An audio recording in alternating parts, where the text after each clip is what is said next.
嗯，说你，哦，对，听说乌龟汤大补，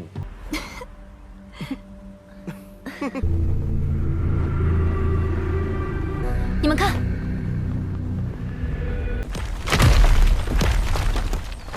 原始阵解碎片自生感应，快看，是闪电果。我来试试。快退！再不放下，我不带你跑了！离开这儿，快！不然又如何能再挣扎了？轮回之力！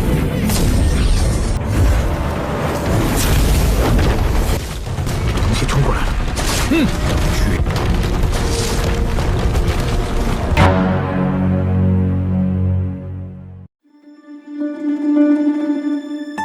Halo guys, kembali lagi bersama Mimin di channel Nafilm. Seminggu nggak konten kayak lama banget ya. Dan pada video kali ini Mimin akan meneruskan alur cerita Perfect World episode terbaru, yaitu Perfect World episode 95. Yang mana pada Perfect World episode 95 ini menceritakan Xiao yang melanjutkan perjalanannya untuk balas dendam kepada semua klan yang menyerang Pavilion Putihan waktu itu. Dan di sini Xiao malah menemui banyak hal dan bahkan bertemu dengan raja-raja hutan yang sangat kuat. Dan oke guys, seperti apa cerita selengkapnya? Jangan lupa di like dulu dan kita masuk saja alur ceritanya.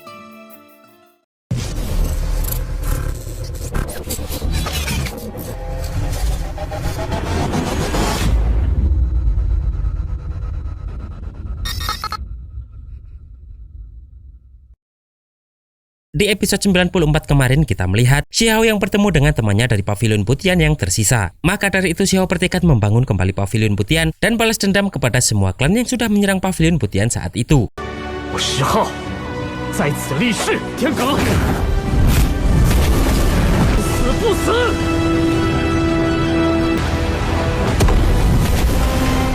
Bahkan Xiao mendapatkan pecahan kedua True Primordial Record.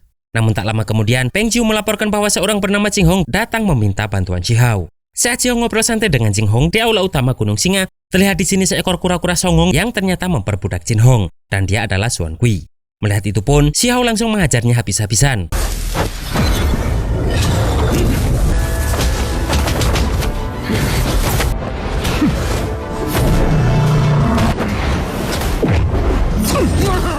Namun saat Xiao akan melakukan serangan terakhir, di sini Xuan Gui langsung jiper dan mengaku kalah. Di sini pun Jin Hong langsung menodong Xuan Gui dan Xiao memaksa Xuan Gui untuk menceritakan asal-usul dirinya. 下界与宁金门发生过冲突，我出身子府山，山主自。 Dengan ketakutan, Xuan Gui pun mengaku jika dirinya adalah kura-kura di kolam roh di luar gerbang Gunung Shifu. Dan dia secara sukarela datang ke alam bawah karena ini adalah kesempatan besar untuknya untuk mencari wawasan setelah mendengar ketua sektenya ingin ke alam bawah untuk mencari tunggangan. Mendengar itu, di sini Xiao meminta ke depannya Xuan Gui menjadi tunggangan Xiao karena melihat kecepatan lari Xuan Gui yang begitu cepat.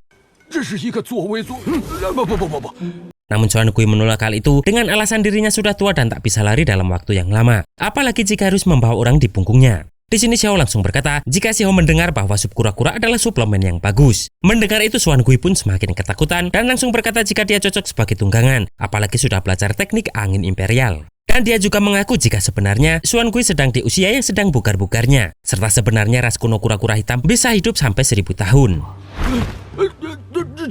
Di situ Xiao pun langsung berpikir untuk memanggil Xuan Gui dengan nama Sanhei. Namun Xuan Gui sedikit tak terima karena merasa nama itu jelek sekali. Tapi seketika ucapannya berubah saat melihat raut wajah Xiao yang sedikit menakutkan.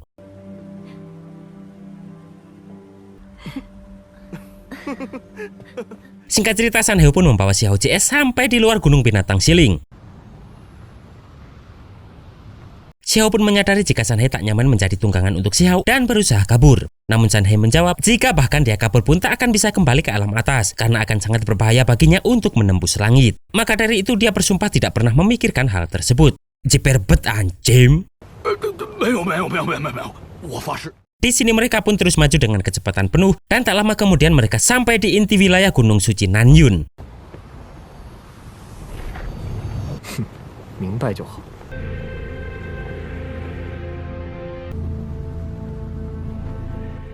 Di sini Xiao meminta yang lain berhati-hati setelah melihat inti wilayah ini ada makam, padahal Gunung Suci Nanyun ini dikenal sebagai tempat tersembunyi para dewa. 你们看， Tak lama kemudian terdengar suara orang tua yang ternyata mengetahui jika Si Hao akan datang. Dan saat mereka semua turun, di sini mereka melihat memang ada orang tua yang sangat misterius.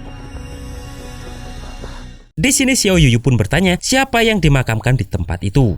Dan orang itu pun menjawab, jika tempat dewa tentu saja yang dimakamkan adalah para dewa. Sanhai pun berpikir jika orang itu sudah hidup lebih lama darinya, melihat orang tua itu sangat aneh. Dan Xiao pun langsung mengeluarkan armor ilahinya untuk berjaga-jaga. Di sini Xiao pun merasa jika orang tua itu juga seorang dewa kuno. Orang itu menjawab, bagaimana mungkin dia bisa hidup sampai sekarang jika memang kekuatannya menakjubkan, sementara dia sudah mengalami 3 petaka. 你也是上古神明， Di situ Xiao malah berpikir jika itu menunjukkan jika orang itu memang menakjubkan dan sangat kuat. Namun orang itu menjawab jika sekarang api ilahinya sudah padam dan Xiao CS tak perlu gugup, tak peduli sekuat apa dirinya waktu itu. Mendengar itu, Xiao pun percaya dan langsung melepas armor ilahinya. Sanhai pun bertanya kenapa orang itu bertindak begitu misterius jika sekarang dia sudah bukan lagi menjadi dewa.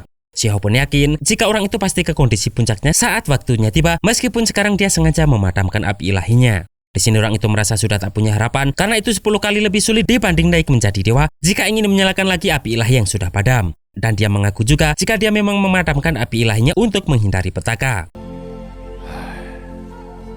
Di sini Xiao pun bertanya apa rencana orang itu dengan menunggu Si Hao. Orang itu menjawab jika dia tak punya keluhan dengan Si Hao CS. Namun orang itu tahu alasan Si Hao CS datang yaitu untuk balas dendam, tapi sayangnya orang-orang itu sekarang sudah tiada. Mendengar itu Xiao Yuyun bertanya apakah balas dendam Pavilion Putian sudah tak ada artinya hanya dengan kata-kata orang itu.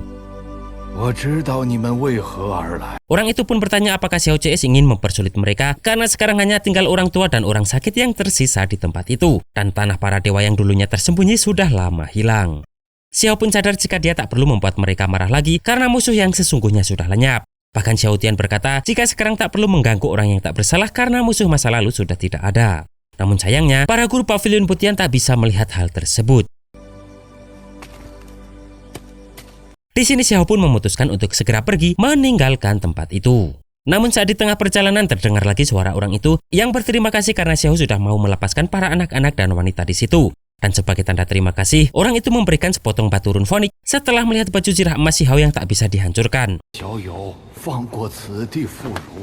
Dan batu itu bisa menambah banyak kekuatan jika bisa dileburkan ke dalam batu zirah Si Hao. Dan di sini Si Hao menuju tempat musuh terakhirnya, yaitu di Gunung Binatang Siling. 多谢前辈。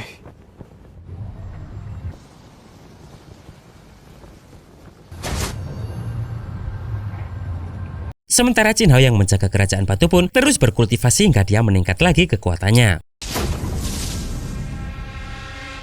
Tak lama kemudian, Xiao CS pun sampai di Gunung Binatang Siling. Xiao pun pernah mendengar rumor jika semua yang dimakamkan di Gunung Binatang Siling ini adalah binatang kuno dan binatang suci. Xiao pun meminta semuanya berhati-hati karena sejak zaman dulu tempat itu sangatlah berawan. Dewi Perang berkata jika itulah yang aneh dengan tempat itu saat Xiao Tian tak melihat awan apapun di tempat itu. Dan Dewi Perang kembali berkata jika kadang tempat itu lebih berawan daripada dunia luar dan kadang juga hanya berawan biasa. Tiba-tiba di sini Xiao pun yakin ada pecahan lain di situ karena pecahan True Primordial Record pada Xiao bereaksi sendiri di tempat itu. Tak lama kemudian Sanhai mencium bau yang harum sekali dan di sini dia pun langsung mencari tahu asal bau tersebut. Yang ternyata bau itu berasal dari pohon buah petir. Dewi Perang kembali menjelaskan jika kabarnya dengan memakan buah petir maka bisa meningkatkan kekuatan serangan petir dan guntur, bahkan dapat menyadari hukum guntur. Mereka semua pun turun dan Xiao Tian bertanya apakah buah itu bisa dimakan karena dia merasa buah-buahan di depannya agak aneh. Namun di sini Sanhai malah langsung memetik buah itu untuk dimakan yang mengakibatkan ada serangan dari pohon tersebut. Melihat itu, di sini Xiao pun langsung mengajak semuanya untuk mundur. Karena serangan itu terus mengejar mereka, Xiao pun meminta Sanhai untuk menjatuhkan buah itu. Dan Xiao mengancam tak akan membawa Sanhai pergi jika tak mau menjatuhkannya. Awalnya Sanhai pun sempat menolaknya, namun mendengar ancaman Xiao tersebut, Sanhai pun mau menjatuhkan itu. Di sini serangga petir itu kemudian mau pergi setelah mendapat serangan dari kupu-kupu ilahi di kepala Xiao.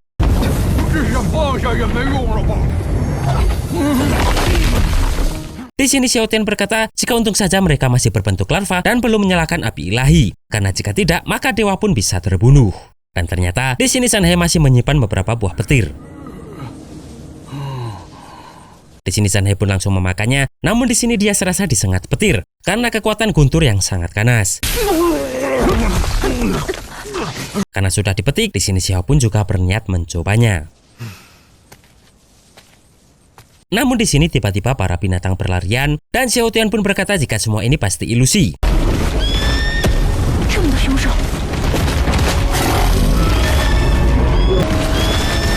Melihat itu, Xiao pun langsung mengajak mereka semua pergi. Di sini San He berkata jika mungkin sebenarnya tempat itu sekarang sudah tidak ada, namun di sini Xiao pun tak tahu maksud perkataan San He tersebut.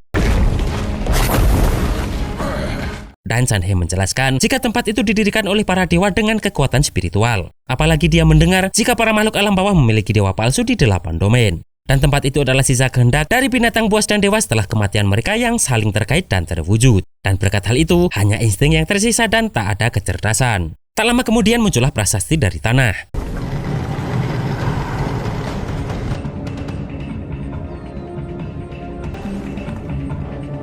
Di sini Xiao mengeceknya dan merasa perkataan San He itu salah. Karena prasasti itu muncul pasti berkat kecerdasan benda-benda di tempat itu. Tiba-tiba di sini muncullah serangan yang mengarah ke tubuh San He. Menyadari tempat itu berbahaya, Xiao pun mengajak keluar dari tempat itu. Singkat cerita, mereka semua pun sampai di luar gunung binatang siling. Di sini Xiao Tian menyadari jika tempat itu berada di persimpangan kehampaan dan kenyataan, maka dari itu dia baru mengerti kenapa buah petir itu sangat aneh. Dan agar mengetahui tempat itu, Xiao pun bertekad mencoba buah tersebut. Karena mengandung guntur, di sini Xiao pun langsung memakan buah tersebut. San He pun meminta yang lain jangan menyentuh Xiao dulu karena Xiao baru bisa mendapatkan kekuatan dari run petir setelah melewati ganasnya guntur di tubuhnya itu. Xiao pun langsung sadar jika buah itu tak bisa dimakan. San He yang mencoba makan pun kaget karena Xiao tak memberitahu dari awal. Tiba-tiba di sini muncullah orang yang Xiao tunggu, yaitu Raja Harimau Putih di ranah Venerable.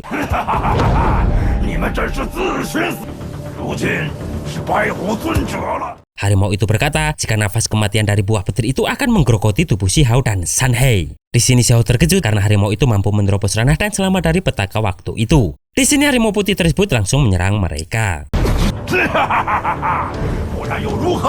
Namun di sini Xiao dengan kekuatan reinkarnasinya mampu dengan mudah menahan serangan itu. Bahkan mampu menghilangkan nafas kematian yang berwarna hitam di dirinya. Harimau itu kebingungan bagaimana Xiao melakukan itu semua. Xiao berkata jika dia membiarkannya menggerogoti tubuhnya agar Xiao memahami run petir. Dan nafas kematian saja bukan masalah yang besar bagi Xiao. Dan sebaliknya, penampilan harimau putih begitu cerdik namun sebenarnya begitu bodoh. Namun di sini harimau putih menganggap jika Xiao lebih lemah darinya karena dia sudah berada di ranah Venerable. Tak peduli teknik apapun yang dikeluarkan Xiao. Dan sekarang harimau putih akan mengambil kepala Xiao seperti dia menyimpan kepala orang-orang pavilion putihan di pegunungannya setelah dia membunuh orang-orang dari pavilion putihan waktu itu. Saat Raja Harimau Putih menyerang, di sini Xiao dengan mudah mengembalikannya.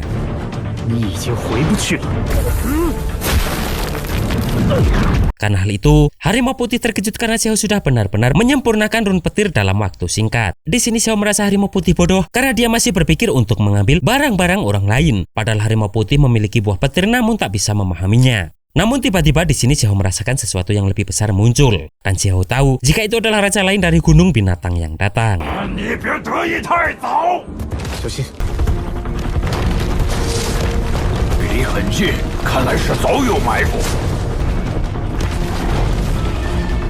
Dan pada Perfect World episode 96 minggu depan, Xiao pun melawan semua raja tersebut untuk balas dendam atas kehancuran pavilion putihan. Bahkan Xiao langsung membangun kembali pavilion putihan yang sudah hancur.